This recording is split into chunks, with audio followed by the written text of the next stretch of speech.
Même sur le plus important site de cueillette d'arnica en Europe, la ressource est limitée face à la demande croissante des laboratoires. Il y a quelques années, ces fleurs jaunes étaient menacées d'extinction. Pour préserver l'espèce, il a fallu mettre en place un règlement qui autorise la récolte seulement quelques jours au début de l'été. On est sur un beau site, donc tout le monde va un petit peu, tout de suite le premier jour, aller faire sa quantité au maximum.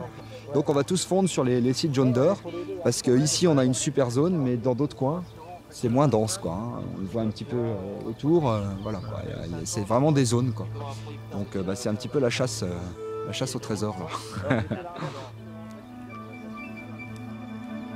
Donc ça va être broyé, et puis mise en macération dans l'alcool pour faire une teinture mère, qui servira de base à des huiles de massage ou plutôt à des granules, quoi, hein, granulés homéopathiques qu'on connaît. Des petits granules d'arnica, voilà. Et nous, après, pour la ferme, on va prendre la fleur. Donc là, on va cueillir que la fleur, on va la faire sécher, et la fleur sera macérée dans l'huile. Moi, je me souviens mon père cueillir 3 fleurs pour les mettre en macération dans l'alcool.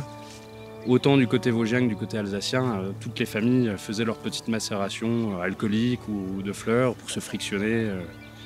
Donc voilà, on perpétue.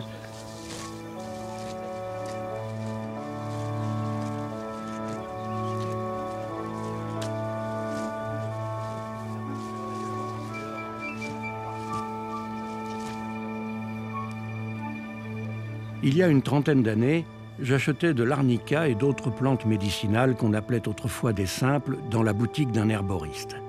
Mais comme le diplôme a été supprimé en 1941 sous la pression de l'industrie pharmaceutique, les herboristes ont fini par disparaître.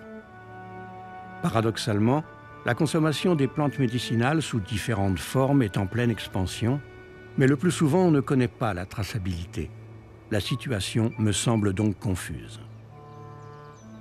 En tant que consommateur de plantes médicinales, je décide de mener une enquête qui commence ici chez des paysans-cueilleurs où je découvre que renouer avec les connaissances traditionnelles de l'herboristerie est compliqué et parfois risqué.